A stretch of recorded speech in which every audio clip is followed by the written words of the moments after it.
Hi sis, welcome back to my channel. In this video I'm going to be showing you how to make a wig using this 2x4 closure and this natural wavy hair.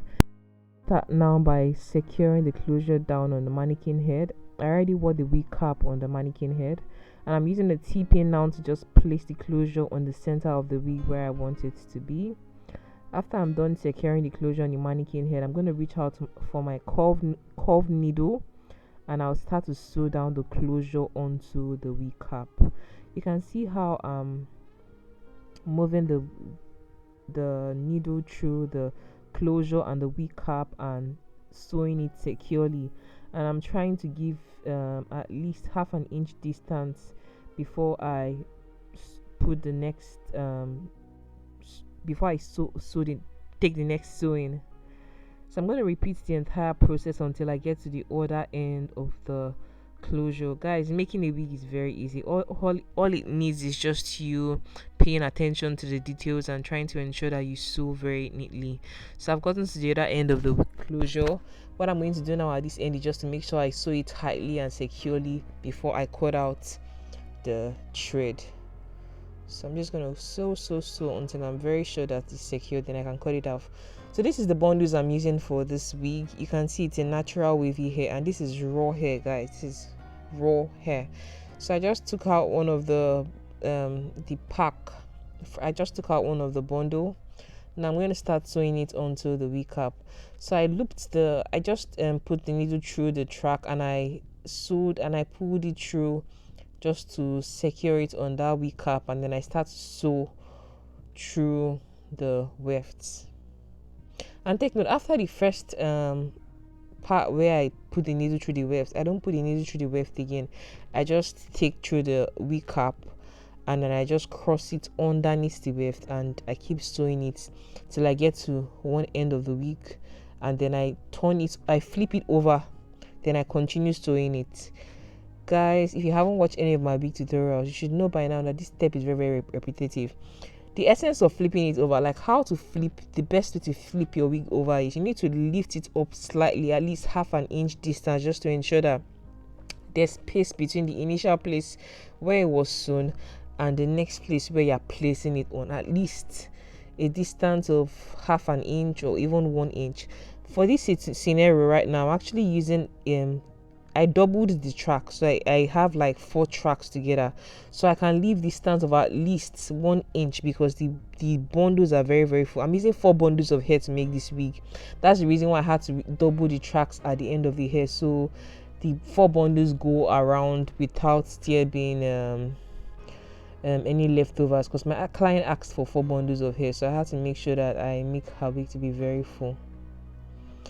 So we keep on sewing until we get to the up part. Guys, making the wig is a very repetitive step, but the beauty of this wig process is you just get to see how I'm just taking my time to ensure that I sew closely. You can see how I'm moving, and then how I also introduced a new thread.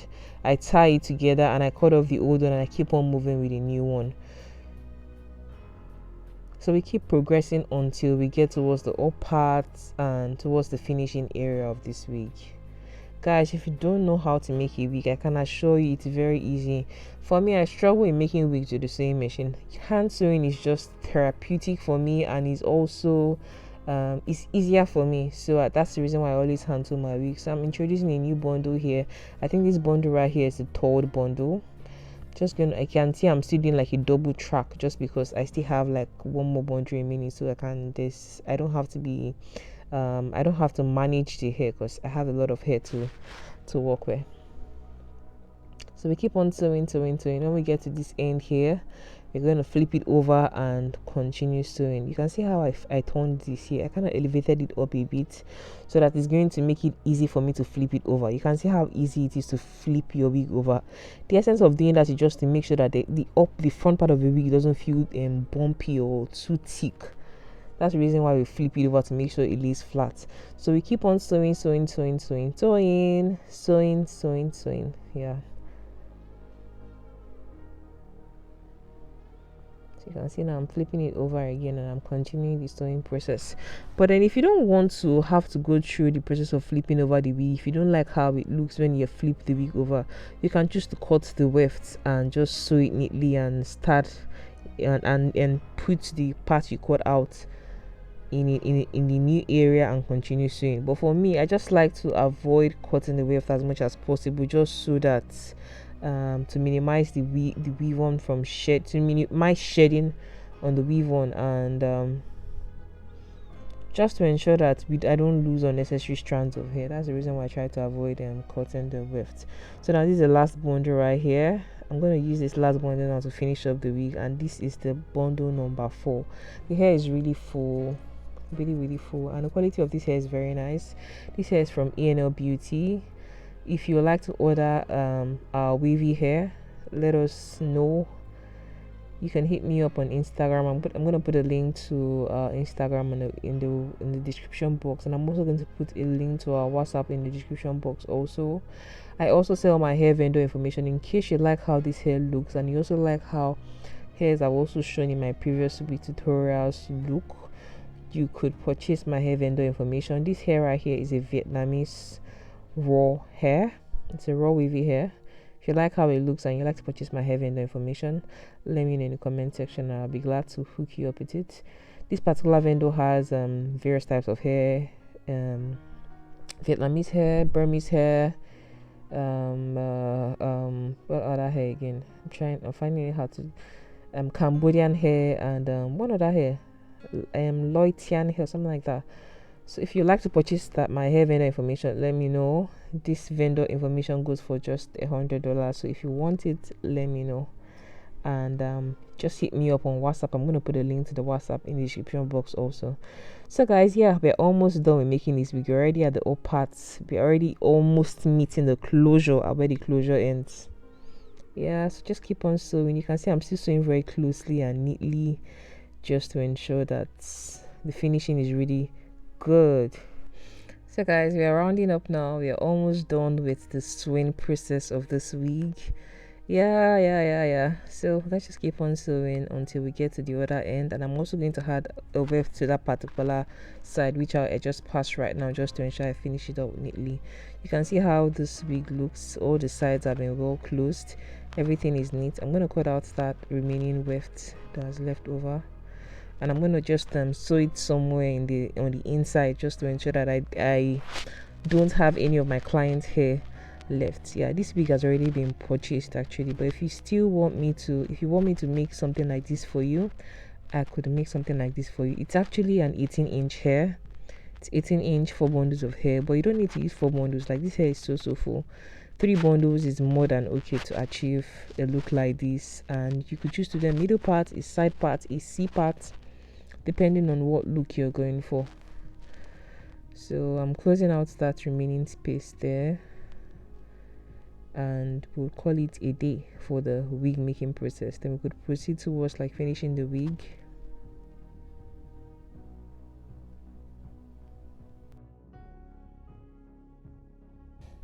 Yes, we're almost done. Just a few more sewings and we are done with making this wig, guys. You can see making a wig is so easy. It's so easy. It just takes practice, and with time you get used to making your wigs yourself. You don't have to spend money paying someone to make your wigs for you, or you just can just learn how to make wig and use it as a means of income for yourself. Yeah, I'm just trying to secure that last part of the weft in, and yeah, our wig is done. So what I'm going to do now, I'm going to start trying to open up the parts on the closure area, but then I haven't even cut inside of the inner part of the wig cap. So I think I'm just going to try and sort out that before I start styling the wig. Okay, so I'm just creating a part now, but I'll still come back to this. I'll definitely still have to come back to this. See how the bundles look. So now I'm going to cut out that the wig cap on the inside. After cutting it out, next I'm going to wear the wig back onto the mannequin head, and I'm going to try to put some elastic bands on the side. I ends up putting that elastic band which I use is just to ensure that when the client wears the wig on her head, it's secure, it's comfortable, she doesn't feel like it's going to fall off from her head, and it also doesn't feel so tight. That's the reason why the length of the elastic band is, it's pretty long. At least you should be using length of around 11 inch, 10 to 12 inch within that range, just so that it's not too tight on the client's head and it's just comfortable. So secure it on both sides where the ends of the ears meet. Then now I'm just making sure I perfect that part, the middle part of the wig wall. After I'm done ensuring that I open up the parts, what I'm going to do next is to reach out for a hair wax. I'm going to apply the hair wax to the closure area just to ensure that in case there are short hairs on the closure, the hair wax just lays the short hairs down. But I'm going to reach out for my hot coiling one to lay the short hairs down really well. But then this particular closure doesn't have short hairs, which is something I really love. It has a few, but it's not the kind of short hairs that just stand out and look, oh, see me, I'm a short head. And it doesn't have a lot of short hairs like most closures tend to have, which is so amazing. You can see how it's glowing, it's just laying down smoothly without having to struggle so much. Next, what I'm going to do now is to cut out the excess lace on the closure area. Yeah, I need to do that because my client doesn't like a situation whereby I make a wig for her and I don't cut out the lace. She wants our wig ready to wear. She doesn't want to have to do anything herself. She wants everything made to perfection, like everything is just ready for her to wear, like easy breezy. She doesn't want to stress herself to do anything. So I'm just making sure I cut out all the old lace excess hairs on the inside of the wig cap really well because my client likes a perfect job, so I need to make sure I deliver a perfect job for her. Next, now I'm using my foundation. I'm putting it on the line of the closure area where the pattern is, just so that it looks more natural. For this particular wig making process, I didn't even bother be bleaching the lace. What I just did is just use foundation on the lace area, and you can see it still looks natural. Yeah guys, this is the finished look. Let me know your thoughts in the comment section. Please, if you're not subscribed to my channel, kindly support me. Click on the subscribe button just right below. Share this video with your friends who are also going to enjoy watching this video. You can see what the wig looks like on me. It's very full, it has a very natural look to it because of course it's a natural wavy hair. It's so beautiful guys, and if you like to purchase this hair, hit me up on Instagram at Enl Beauty and we'll be glad to make this wig for you. Yeah, what I'm wearing is 4 bundles of the wavy hair. It retails for somewhere around 180,000 naira.